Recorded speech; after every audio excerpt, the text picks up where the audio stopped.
আৰু এয়া হৈছে দিৱালীৰ কাৰণে হোমমেড কেন্ডেল মোৰ ৰেডি আপোনালোক সকলোকে মোৰ চেনেলৰ অন্য এটা ভিডিঅ'লৈ স্বাগতম জনাইছো আৰু লগতে সকলোলৈকে দীপাৱলীৰ বহুত বহুত শুভেচ্ছা জনালো আৰু দীপাৱলী বুলি ঘৰতে মই কেডালমান হোমমেড কেন্ডেল বনাইছিলো আৰু কেনেদৰে বনাইছিলো বলকচোন প্ৰথমে আপোনালোকক দেখুৱাই লওঁ আৰু এয়া এক্ৰিলিক কালাৰ দি মই পুৰণা কন্টেইনাৰ এটা আৰু লগতে পুৰণা চাকি কেইখনমান কালাৰ কৰি লৈছো আৰু নতুন চাকি নহলেও আমি পুৰণা চাকিবোৰকে যদি এনেদৰে ধুনীয়াকৈ কালাৰ কৰো তেতিয়া হলে নতুন নতুন লাগে আমি ইউজ কৰিব পাৰো তেতিয়া আৰু এই পুৰণা চাকি কিখন কালাৰ কৰি মই ৰেডি কৰিম কেন্ডেল বনাবৰ কাৰণে বাকি বাহিৰত চাকি দিবৰ কাৰণে মই নতুনকৈ অনাইছো আৰু কেন্ডেল বনাবলৈ কি বস্তু দৰকাৰ হয় আপোনালোকক এবাৰ দেখুৱাই লৈছো মোৰ ওচৰত দুই পেকেট কেন্ডেল আছিলে হেয়াকে লৈছো আৰু আপোনালোকে যি কোনো পুৰণা কেন্ডেল ল'ব পাৰিব সৰু ডাঙৰ কেন্ডেলখিনি এতিয়া ভাঙি টুকুৰা টুকুৰ কৰি লৈছো আৰু ইয়াৰ মাজত থকা হুটাডালো আমাৰ কামত আহিব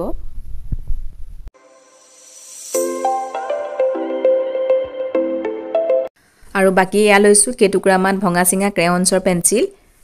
আৰু ইয়া লৈছো কফি কন্টেইনাৰ এটা সৰু গ্লাছৰ এটু এটা লৈছো সৰু গ্লাছৰ কন্টেইনাৰ আপোনালোকে যিকোনো গ্লাছও ল'ব পাৰিব আৰু দুটা হৈছে কেন্ডেল হোল্ডাৰ আৰু ইয়া হৈছে মই পেইন্ট কৰা টেমাটো আৰু এইকিখন চাকি মই ইয়েলো কালাৰ কৰি ললো কালাৰ আৰু এই কেন্ডেলৰ ৰচিকিডালে আমি ইউজ কৰিম আপোনালোকে জেনেৰেল কপাহো লগাব পাৰিব হলিতা হিচাপে বনাই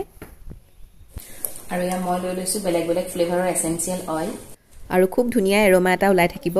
আৰু ইয়া কেন্ডেলখিনি মই এনেদৰে গলাই লৈছো আৰু ডাইৰেক্ট আপোনালোকে গৰম নকৰিব যিকোনো এটা পাত্ৰত পানীখিনি উতলাৰ পিছত তাৰ ওপৰতে বাটি এটা দি এনেদৰে গলাই ল'ব মমখিনি আপোনালোকে এই মমৰ হলনি ওয়াক্সও ব্যৱহাৰ কৰিব পাৰিব যিখিনি নেকি কিনিবলৈ পায় বজাৰত আৰু ইয়া মমখিনি প্ৰায় গলি আহিছে বৰ বেছি সময় নালাগে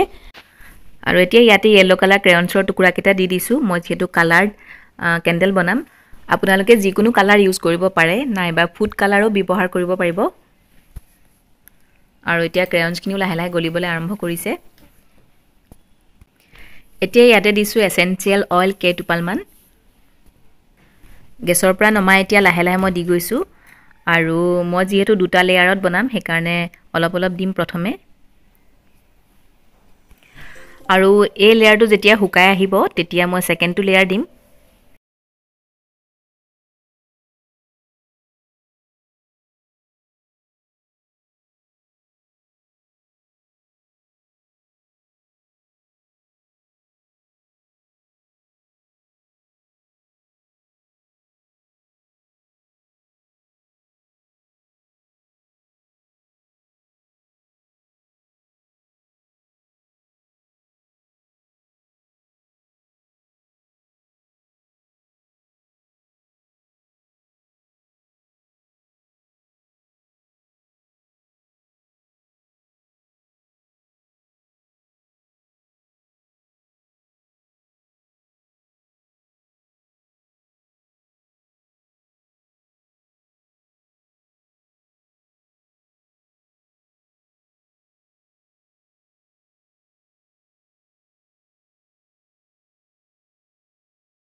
আৰু এয়া আমাৰ হোমমেড কেন্ডেল দিয়া ৰেডি হৈ গল আৰু এনেদৰে চাকি কিগছ আমি ঘৰৰ ভিতৰত যিকোনো ঠাইতে ৰাখিব পাৰো লেটেৰাও নহয়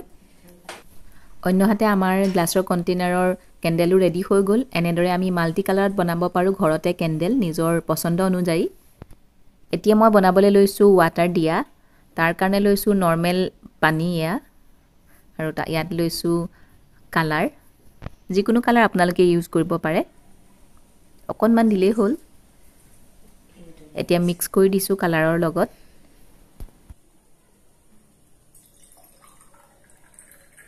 আৰু ইয়া মই এতিয়া দিছো সেন্টেড ড্ৰাই ফ্লাৱাৰ আৰু লিভসও আছে কিনিবলৈ পায় পেকেটত আপোনালোকে যিকোনো দিব পাৰে ইয়াত গ্লিটাৰছও দিব পাৰে নহলে ফ্ৰেছ ফ্লাৱাৰো দিব পাৰে আৰু ইয়াতে মই এতিয়া নৰমেল কটনৰ পৰা বনাই লৈছো এটা অকনমানি হলিতা আৰু লগতে এখন প্লাষ্টিক লৈ লৈছো আৰু এইখন অকনমান কাটি লৈছো যাতে আমি এনেদৰে ৰাখিব পাৰো হলিতাডাল উপঙি থাকে হেতু কাৰণে আসলতে লোৱা হয়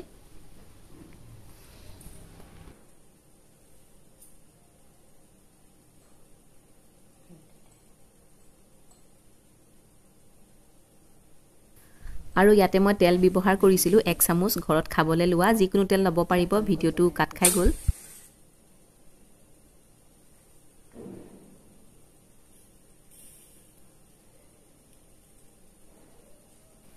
আৰু এয়া ৱাটাৰ দিয়াও আমাৰ ৰেডি হৈ গ'ল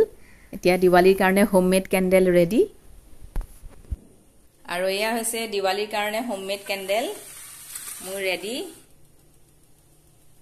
এয়া We spent our days on the coast of something beautiful. We got pulled into the tide of something real. But somehow I lost you on the way.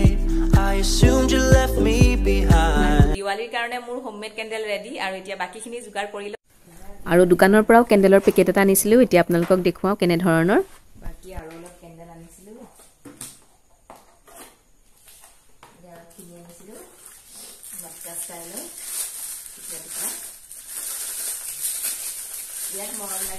আৰু ইয়া হৈছে 4টা মটকা ষ্টাইলৰ আৰু বৰ মৰম লগা সজাবলৈও ভাল হ'ব এতে কেন্ডেল সোমাই আছে বাকি ইয়া হৈছে মটকা কেন্ডেল ইয়াৰ ভিতৰত কেন্ডেল সোমাই আছে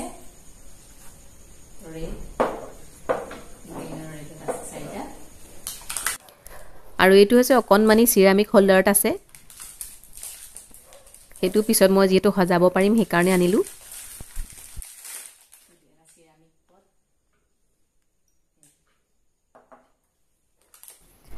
আজিলৈ ইমানেই পিছৰটো ভিডিওত আপোনালোকৰ লগত শেয়াৰ কৰিম কেনেদৰে সজালো আৰু দিৱালী ডেকৰ লগতে কেনেদৰে মনালো দিৱালী আজিলৈ আহিছো পুনৰ লগ পাম নতুন এটা ব্লগৰ হৈতে আজিলৈ বাই বাই